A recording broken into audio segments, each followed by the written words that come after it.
S'attarder maintenant sur le dernier film d'Eli Roth. Donc dans un premier temps, on vous fait la critique, on vous parle du film en lui-même, et après on vous propose un petit reportage puisqu'on a pu récupérer des réactions à chaud des spectateurs à la sortie de la salle et également des interviews de Cyril Despontin, responsable VOD chez Wildside, qui nous parlera donc de l'exploitation du film en e-cinéma, et de Benjamin Leroy qui travaille pour Zombie et qui est à l'origine de la projection exceptionnelle à laquelle on a pu assister avec Alexis.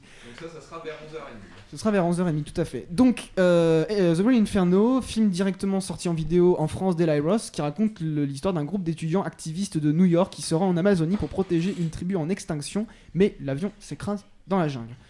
Je vais faire ma critique, je laisserai la parole après à Alexis qui reviendra sur le film. Donc, pour moi, une des raisons qui permet aujourd'hui d'affirmer qu'Eli Roth est le seul auteur et maître de cinéma de genre contemporain qui a encore des choses vraiment à dire, c'est qu'il prouve, avec cette espèce d'enfer vert, le titre porte bien son nom, qu'il a tout compris à ce qui fait le sel d'une série B efficace et corrosive.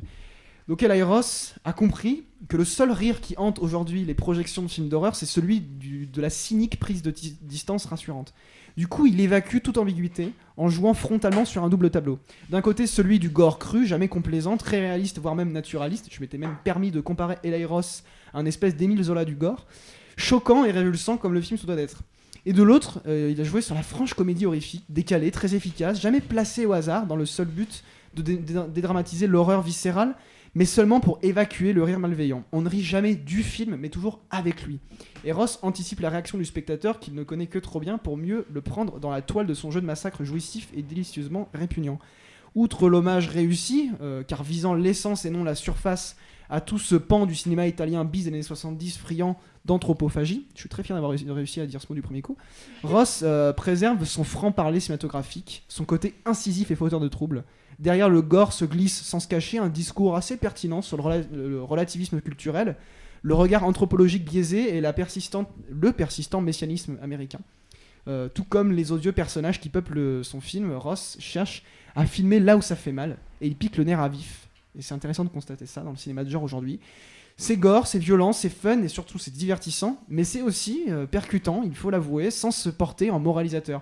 Eli Roth se révèle bien plus subtil que ses créations ne le laissent à penser, et à l'inverse des autres films du genre dans lesquels se noie The Green Inferno, la coquille est pleine à ras-bord d'idées, puisqu'elle est bien souvent vide malheureusement aujourd'hui. Mise en scène nerveuse, scénario efficace et radical, effet saisissant avec ce 5e film, après 4 autres de haute tenue dont on a parlé juste avant. Moi il me semble qu'il est assez évident qu'un maître est définitivement né et définitivement en activité. Le cinéma de genre a donc de beaux jours devant lui. Voilà, donc dernier film de la filmo de Eli Roth, où il s'est encore une fois entouré de Nicolas Lopez, son nouveau co-scénariste avec lequel il avait déjà travaillé sur Aftershock que Nicolas Lopez avait réalisé. Eli Roth avait joué dedans. Et donc là, il fait son hommage, comme il dit, à Ruggero Deodato, le réalisateur du non moins connu Cannibal Holocaust, que Eli Roth porte en adoration, et il passe son temps à le scander dans le making-of de Hostel chapitre 2, dans lequel Ruggero Deodato a d'ailleurs fait une petite apparition.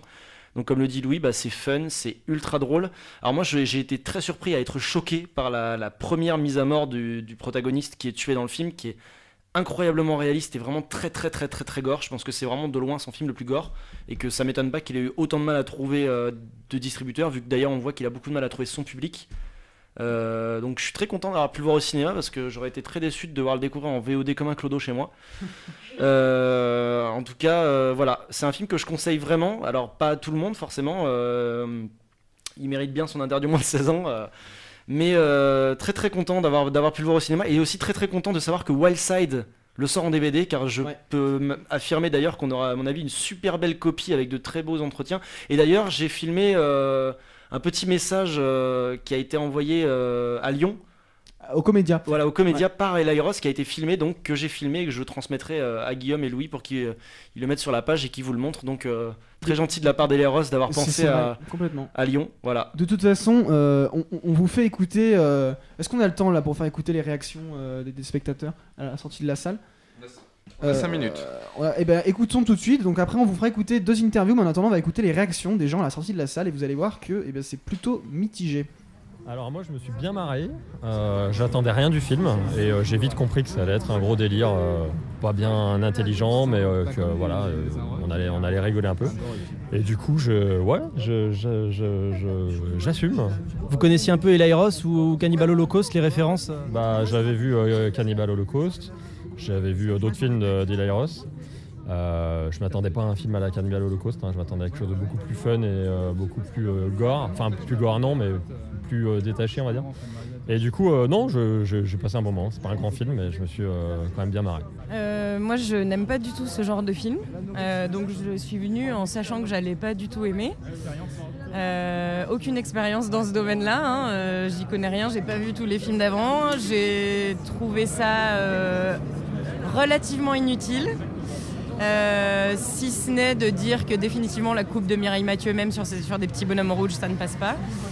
Je m'interroge aussi un peu sur la moralité du truc parce que finalement, c'est quoi le message ? Est-ce qu'il faut laisser crever les mecs dans la forêt amazonienne, se faire massacrer par des bulldozers parce que de toute façon sinon c'est eux qui te bouffent, je sais pas. J'ai trouvé qu'en termes d'effets visuels c'était un peu cheap et du coup un peu pas trop crédible et du coup je suis probablement passée à côté mais encore une fois c'est pas trop mon genre de film. Moi personnellement je suis pas un grand fan du réalisateur et je pensais que pour une fois il allait être un peu sérieux et en fait pas du tout. Donc... Vous avez vu Knock Knock ? Je n'ai pas vu Knock Knock, non. Je ne sais pas du tout à quoi ça ressemble. Mais là du coup je me suis un peu ennuyé. Voilà, c'était un peu trop second degré pour moi et ça m'a pas trop plu. Non, c'est pas bien. Ouais. Vous avez pas aimé ? Non, j'aime pas du tout le réal à la base, ni les films de cannibales et voilà, ça s'est confirmé. Alors, pourquoi être venu ? Par curiosité ? Non, parce que je suis un peu dans... Comment on dit ? Bien pour Zone Bis. Voilà, on est dans le Zone Bis, on soutient les séances, tout ça. Et non, j'aime bien le cinéma d'horreur, mais c'est juste que Eli Roth, ça me casse un peu les couilles. Donc, je suis venu par curiosité. Je me suis dit que c'était la seule fois de le voir en live, en grand écran, puis voilà. Moi je l'attendais, après disons qu'on en a entendu un petit peu parler, c'est passé à la trappe sur les 2 dernières années, donc voilà donc vous suivez vraiment le projet, vous connaissez le problème d'Eli Roth, voilà. Oui exactement, voilà. Mais après là on pensait à autre chose, il est passé à la trappe, on n'avait pas de nouvelles et là il y a eu cette info de cette séance unique qui passait, donc c'est bien de venir le voir sur grand écran en l'occurrence. Donc mon avis sur le film, c'était pas mal du tout, c'était du Eli Roth pur jus, c'était bien son style, voilà. Après, il y a quelques petits trucs peut-être au niveau technique, un peu dans le film, un peu bancal, mais on met sur le compte du tournage commando, un peu qu'il a fait en pleine jungle. Donc j'ai reconnu sa patte en tout cas, voilà. Donc du coup voilà, sans être transcendé, mais voilà, je veux dire que j'ai... Vous avez pu voir Knock Knock ? Non, pas encore. Donc c'est ce que je vais faire, voilà, pour faire une comparaison immédiate, un peu de comment ça se passe au niveau de l'évolution du cinéaste. Voilà.